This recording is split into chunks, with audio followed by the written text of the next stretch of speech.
This is Charlie Johnson, and I'm in Pittsfield, Massachusetts this afternoon with Amy Hebner and Dana St. Pierre, husband and wife, Yep. and the founders of Cider. So we're looking forward to talking to you today and hearing about how Cider started and some of the early financing issues that you faced. So first, Amy and Dana, I'd love to hear a little bit about your background. So, Amy, tell us a little bit about your background. Sure. So my education is I have a bachelor's degree in English from NYU, which is useful. No business training whatsoever, so I have no idea what to do with it. And then I went to the Institute for Integrative Nutrition in New York City. And got some actual business training and how to sort of run, a solo business as a health coach. And that kind of led to Cider, even though I didn't really think that it would. And Dana, how about you? I have some practical experience running a business. I used to have my own bike taxi business, and I made and sold bike taxis and operated them. So I had some very rudimentary business experience. And I also went to school at a place called the Southwest Institute of Healing Arts and learned a bunch of hippie healing arts stuff. So that's me. And how long have you been married? 5 years, I think. Not sure. No, 5 years this year. 5 years this year. 5 years. Yeah. And did you talk about starting a business before you got married, or did it was that part of the deal? No, I don't think so. No, not at the time. No, I was just doing my health coaching, and Dana was working, doing like maintenance. It was like the job that was available, so he was doing it. So how did Cider come about? Well, we moved back to the Berkshires in 2009, and Yep. the economy was in 2009 terrible, and so we were working various jobs around here, and a friend of ours was having a winter market and invited us to come sell some of our teas and tinctures and strange remedies. Right, because I was making things for myself and for my health coaching clients. I found one of Dana's books and was like, oh, cool, I can make all these like medicines that I'm buying in the store and just make them at home. So they knew we had all these concoctions. And what were some of those medicines? We had, so at the very first market that we did in December 2010, we did eye pillows, which had like, lavender, you put them in the freezer. They didn't sell very well, or at all. And then we had echinacea tincture, and we had some dong quai, which is sort of like a women's tonic. And we did some tea. We had like a little winter survival kit because it's the Berkshires and that's kind of rough. So there's some St. John's wort in there. And then we had Cider, which we gave samples of because we were certain no one would buy it because it was weird. And how did you come up with the recipe?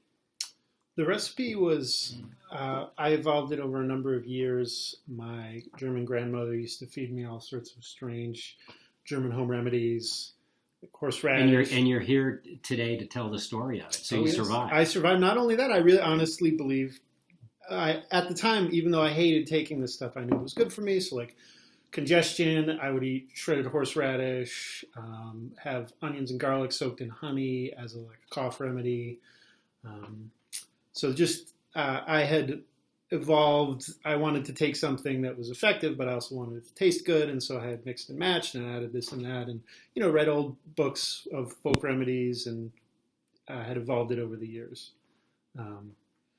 And when we moved back to the Berkshires, Amy was getting sick quite a bit, and so we started making more, and not just making more, but I had never had a recipe. I had just thrown things in jars, and so we started to try and standardize the recipe so that we could repeat, if a batch tasted good, so that we could make it again and have it taste good. So a lot of trial and error. Oh yeah, a lot of trial and Yeah.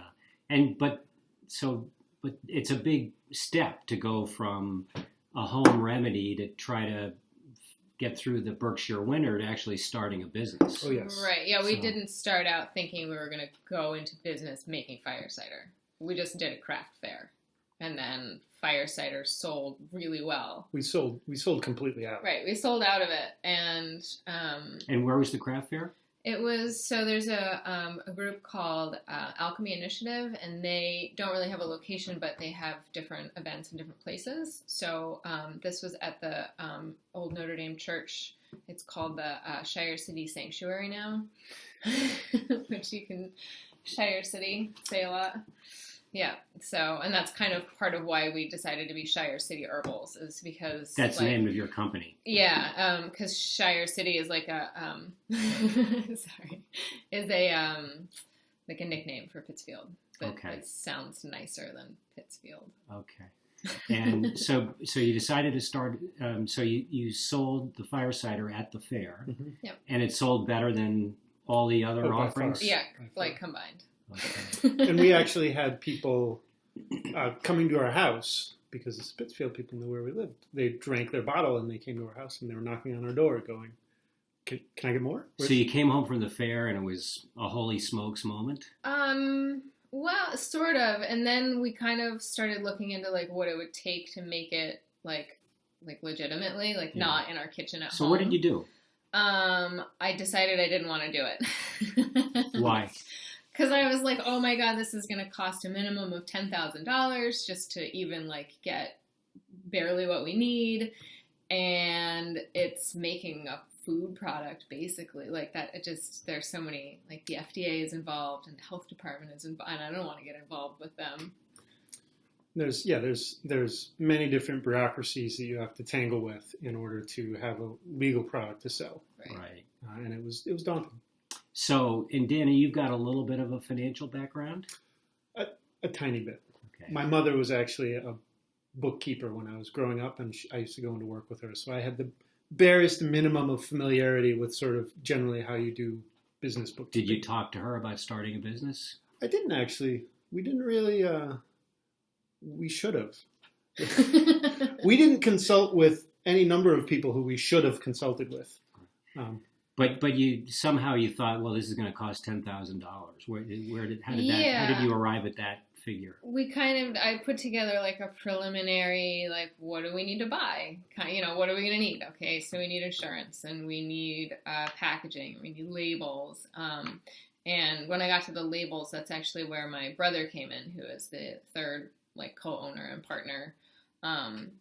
And yeah, just a laundry list of things that we needed. And we actually couldn't get insurance for like 9 months. Like I tried to get us insurance for 9 months, and I was kind of like, maybe we got this far and no one will insure us. So, yeah. And take us through the regulatory requirements.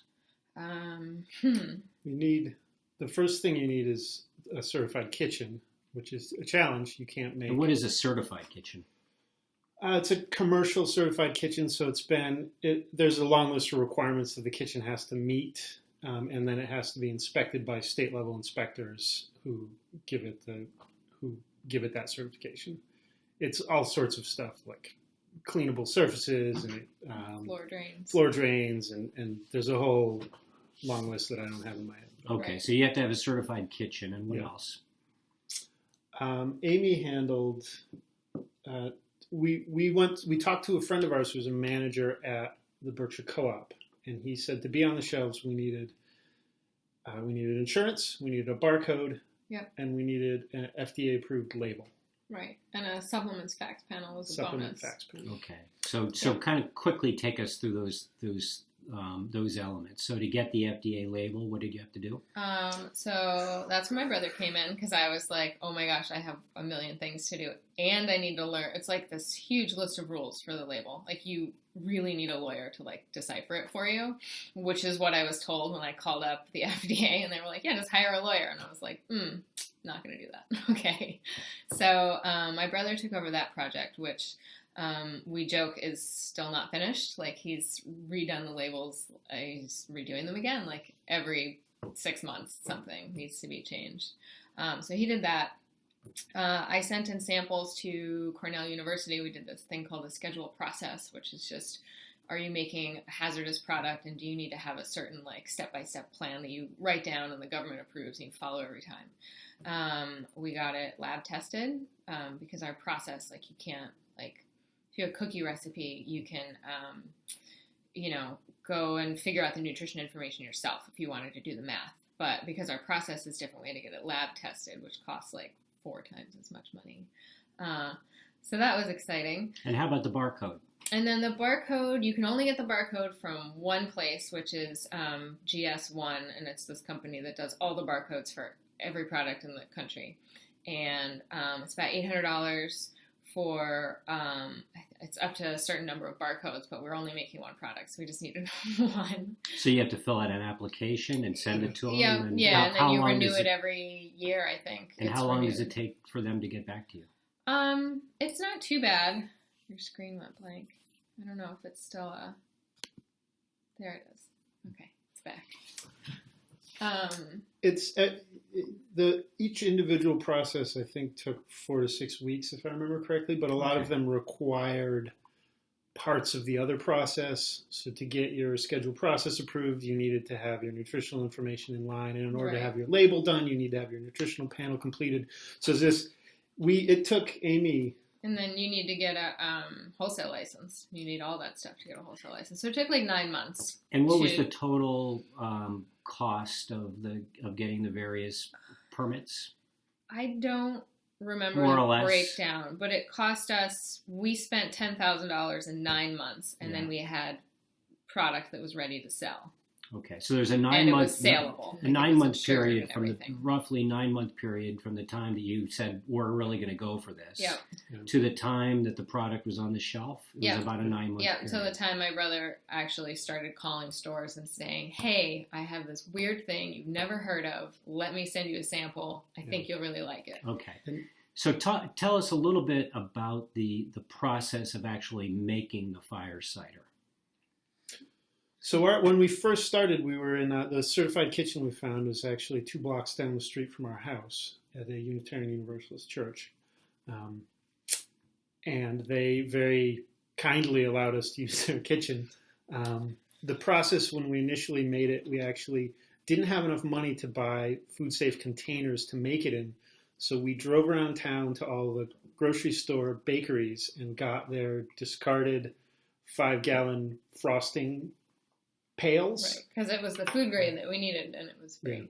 Yeah. So that's how we got our initial vessels to make our product in, was by begging for free. Sounds like A+ bootstrapping to me. Yeah. So it took us like a month and a half because grocery stores only have 1 or 2 at a time, and we needed 40 if I remember correctly. I think, at the end we had almost like 45-gallon buckets that we were lugging around by hand and making in the kitchen. So we collected all these buckets and we would take them to the kitchen and wash them out and sanitize them. And then the process we used to make it is we put vinegar in the pail, shred all the produce into the pail, put the lid on it, and we would hand carry them down the stairs into the basement, and they rest for 6 to 8 weeks. And then we take them back upstairs and we feed them through a juicer. By hand. By hand, at the time by hand. And then we mix the honey in and then bottle the product. So that's it. Okay. So let's go back to the $10,000 that you spent during the first 9 months during the startup phase. Is that all broken out in your business plan? Does your business plan itemize that? I think so, more or less, because I spent it down to the penny. Okay, so we'll be taking a look at your business plan, so that will all be spelled out. It should be, yeah. I mean, and then before we close, tell us about your plan for distribution and marketing. When we first started? Yes. We didn't really have a distribution plan. We didn't. I wouldn't call what we did. I wouldn't say it was guided by much of a plan, other than go to the nearest places closest to our house, and with a bottle and pitch them in person. Like, try this. We sold a lot of this at this market. We think you can sell it. So you walk into Guido's Market, or you walk into the co-op, and you go in the front door, and where do you go? Who do you talk to? The person at the information desk? Yeah, that's where we'd start. Yeah, I mean, well, the first place to carry us was Dottie's Coffee Shop, and friends of ours who we went to high school with own it, so that was easy. That was an easy one, that was an easy one, right? And then I've known, so the former grocery manager at the Berkshire Co-op Market actually now works for us, and he's our operations manager. And I've known him since like first grade, so he was ready to start selling it. You know, when we came back 6 months later, surprised, he was like, "Oh, you actually did what I said you needed to do. You can sell it. That's cool." So he had it in like 4 places in the store pretty quickly, which was great. So there's a lot of really great community in the Berkshires that kind of like just was like, sure. But yeah, we would go to a store and ask to talk to whoever was in charge of the supplements department. And sometimes that was a huge runaround. It would take weeks because people are busy and we're just some random people off the street. Right. But eventually we would talk to whoever was in charge and we would try and get them to try a sample and explain what it was, because we're trying to sell this thing that most people have no idea what it is. And how often did you get a yes, and how often did you get a no? My brother did a lot of work. Like sometimes it would take months to get into a store, months of conversations. I think our average at the beginning was 1 store out of 3 would actually bring us on. Before we had any kind of reputation or any other examples to point to of, oh, this store sells it and it's doing really well. Right at the beginning, like 1 in 3 stores. And it really depended on the decision maker. Some people tasted it and they were like, I don't like vinegar. Get out of here. And that was as simple as that. The decision maker just didn't like sour flavors, and our product is sour. And so get out of our store. It was an uphill battle. And at the outset, it was just the 2 of you, and then your brother helped. Yeah, Brian. So once we actually had a product that we could sell, it was a lot of me doing paperwork and stuff online, sitting in my office upstairs in our apartment and just doing work that I wasn't getting paid for. And so once we were actually ready to start selling, like he'd been working on the label.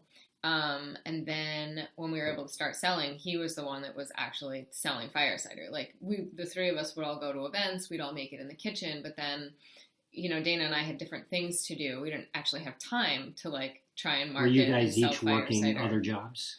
I was working another job. I was still doing private health coaching, and then I was also working for the Institute for Integrative Nutrition. I was coaching their current students, which was cool because I actually had like kind of a regular paycheck, which was really nice. And I was doing maintenance work. You were doing maintenance work. So I had a work. full-time job.